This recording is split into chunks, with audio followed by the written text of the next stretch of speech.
you want? What are you bugging me with calling me every couple of seconds? Oh, I'm sorry. You want a technical explanation? I don't like the wise guy calling up trying to stump the Professor Van Drake, you see, well? Now, it's all done with mirrors. Now, everybody knows you have a camera. Now, the picture comes in here and is broken down into 3 primaries, and it's picked up by the election tubes after the primary. It goes on, and there's a little governor in there that gives it a little push on the side, and it takes 2 and it changes into volts. It's simple. All you do, you turn this little knob, and you got your picture. See?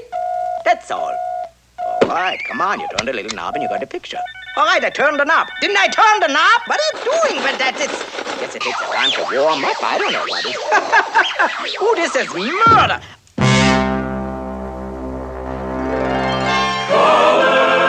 Ah, there's the picture.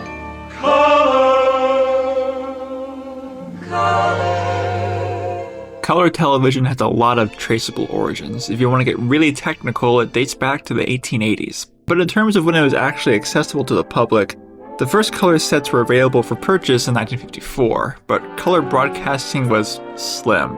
NBC was the only network really pushing for color programming. The following program is brought to you in living color on NBC. Confidentially, he dyes his feathers. Color television was a slow rise. It was expensive and not many people had it. Networks were stubborn to adapt or simply couldn't. The Flintstones, though shot in color, was broadcast in black and white for the first 2 years. Meet the Flintstones every week on ABC TV. It wasn't until 1962 that ABC finally switched to color, allowing Flintstones, the Jetsons, and Benny and Cecil to appear as they were supposed to. But the Flintstones wasn't really the first television cartoon to be shown in color, and neither was Hanna-Barbera's Ruff and Reddy. Television's first made-for-TV cartoon actually came in 1957, Colonel Bleep. Stand by for adventure. 3, 2, 1. But before we get into that, we have to figure out where it came from. Early television was awkward. Revlon. We'll soon find out. 250. Blue Eye Panda. People didn't really know what to make of it or how to make programming for it.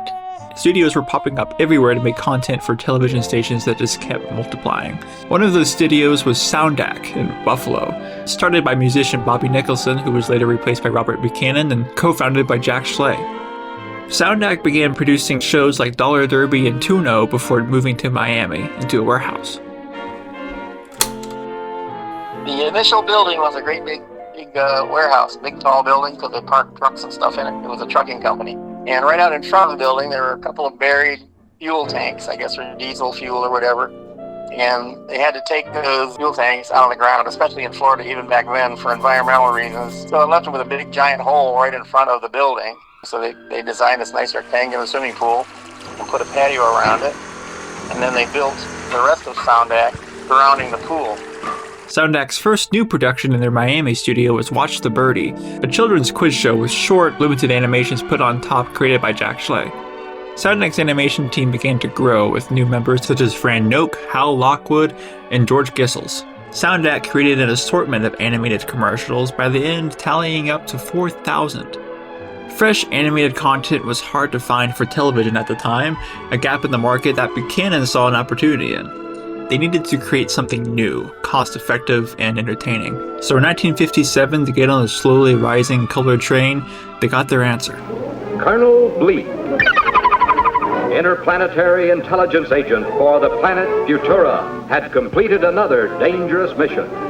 That arch-criminal, Dr. Destructo, had at last been captured, and was at this very moment a prisoner in a space bubble, securely anchored in the outer ring of the planet Saturn. And now the Futuran High Command had ordered Colonel Bleep on a new assignment, a top-secret mission to investigate reports of disturbances on worlds of outer space, the distant planet Earth in particular, to observe its places, people, and customs. Actually, the people of Futura had only recently become interested in Earth under ordinary circumstances. However, on July 16, 1945, they had observed what appeared to be an atomic explosion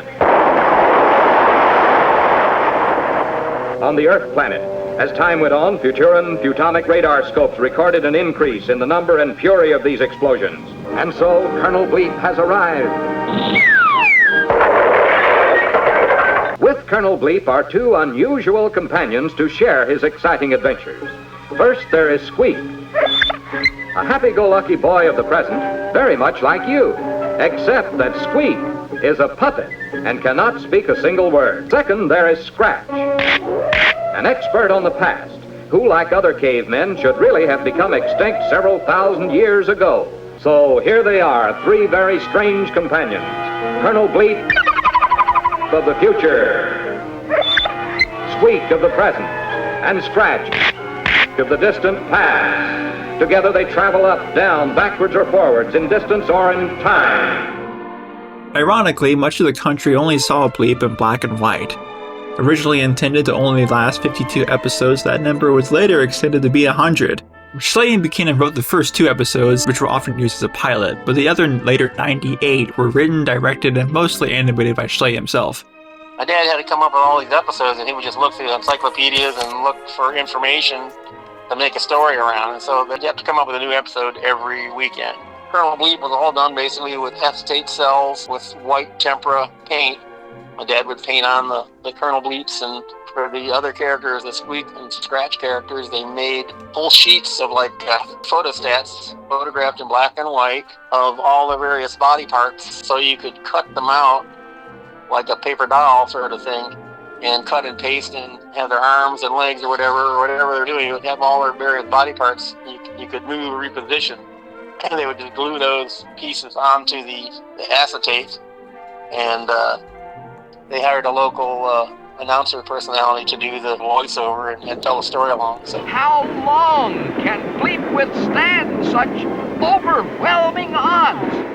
You know, Bleep never had to talk. His only way of communication was bleeping noise. That kept the dialogue down, which was good. And neither did Squeak or Scratch. It just made noises. But, you know, it communicated and saved them a tremendous amount of artwork time, so they could get more bang for the buck or whatever. So.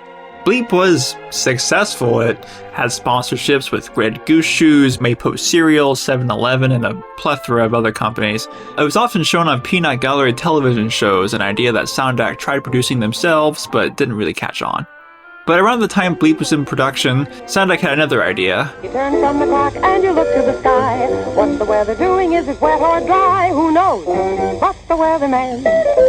A series of short spots that were designed by Fran Noak and Hal Lockwood to give a quick weather report on television. In 1960, Bleep's final episode, which was likely Test of Friendship, aired on television. While new episodes weren't being produced, the show continued to air while Substack entered new frontiers like info maps, which were also Schleh's idea. Info maps were map kits for news stations to show the world's latest events and disasters. Super effects, short animations that could be placed on top of TV shows, as well as stock IDs for stations. In 1962, Substack was hired to promote the 1962 World's Fair in Seattle. There it is! At last, the Seattle World's Fair. Crossroads of the universe. The Century 21 Man in the Space Age Exposition. In 1963, Schleh's latest project, Mighty Mr. Titan, Mighty Mr. Titan! actually got endorsed by the White House, and it had 100 episodes ready for broadcast. Unfortunately, things didn't really go to plan. JFK, John F. Kennedy president. Kennedy had a program, the President's Council on Physical Fitness, I think. And he hired various people around it. One of the big names was this guy, Bud Wilkinson. And he was a real, big-time sports figure. And he signed on and endorsing the concept of Mr. Titan. Kind of patriotic and, stay fit, do physical fitness, and he had Mr. Titan doing basic jumping jack exercises, but they had a lot of merch, shall we say, and that was just coming to fruition. And then in November 1962, Kennedy got assassinated in Dallas. When that happened, then Vice President Johnson became the president, and Vice President Johnson was just sort of the opposite. He was like an older guy and kind of overweight and not an athlete at all. So the whole physical fitness thing that Kennedy was sort of pushing and was sort of all a buzz, that just sort of just went poof, And so they were all set to go with Mr. Titan and really promote it. They thought it was going to be one of their biggest hits, but with And my dad, he said it died when JFK died, it died too. Sundance commercials went far and wide, from advertising the World's Fair to writing Mountain Dew's first slogan. In 1962, when Jamaica gained independence, Sondak was then commissioned to do a variety of commercials for the Caribbean area throughout the 1960s. In 1969, with Jamaica's new Decimal Currency Act, which changed the country's currencies from shillings to dollars, Jamaica needed a PSA to help citizens learn that conversion. Sondak was already doing commercials for that area, so they, or more specifically Schleh, was in charge of that PSA.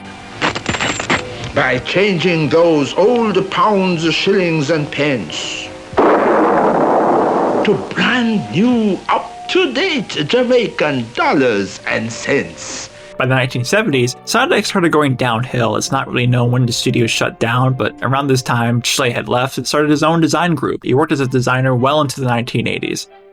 By this time, Colonel Bleep was being forgotten. It was re-syndicated from 1967 to 1970, but his place in color animation was quickly surpassed by Hanna-Barbera's other more successful projects. Meanwhile, in 1986, college student Jerry Beck had moved to LA. There, he'd have cartoon parties with John Kricfalusi, bringing 16mm prints of various films to their collection and watching them together. I still remember him saying, he said, bring over the worst stuff in your collection. Let's just look at bad stuff.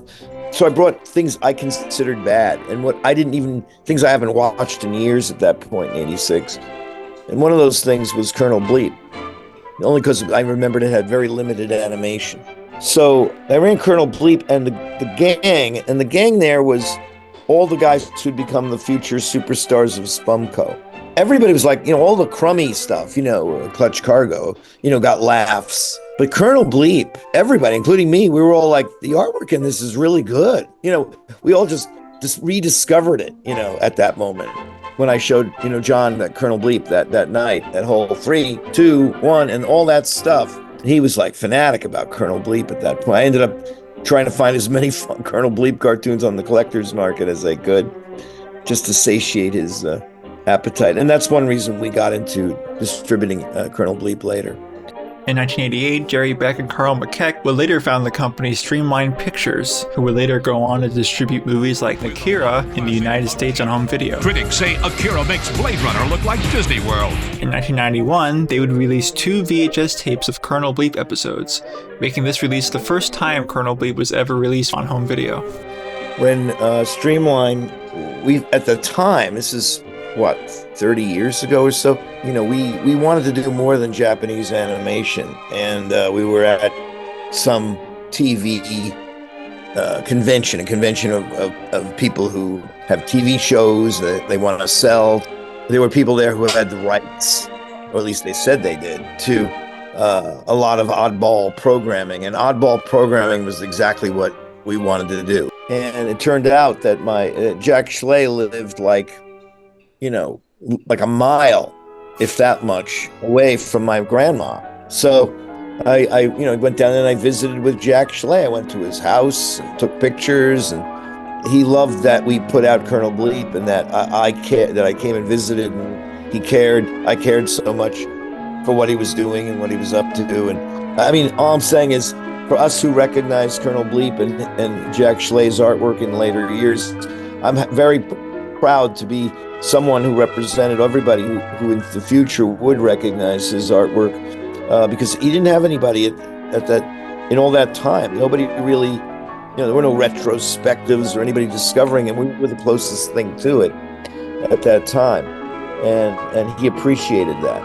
In 1985, the show's copyright lapsed, which meant more episodes would begin popping up in the 2000s on discount DVDs that specialized in public domain content. In the end, 35 episodes ended up finding their way on home video, with another 8 being uploaded on YouTube and 2 others being uploaded elsewhere. As of this time, 45 out of 100 episodes of Colonel Bleep have been shared online, many of which that are missing haven't even been located physically. It was rumored that the show's negatives were stolen from a van in the 1970s, however this hasn't been verified and likely can't be. Much of Sondak's reputation, along with the work it even produced, has been forgotten, but Colonel Bleep, in a way, was groundbreaking for television. Bleep deserves a little more recognition, and hopefully, someday, he'll get it.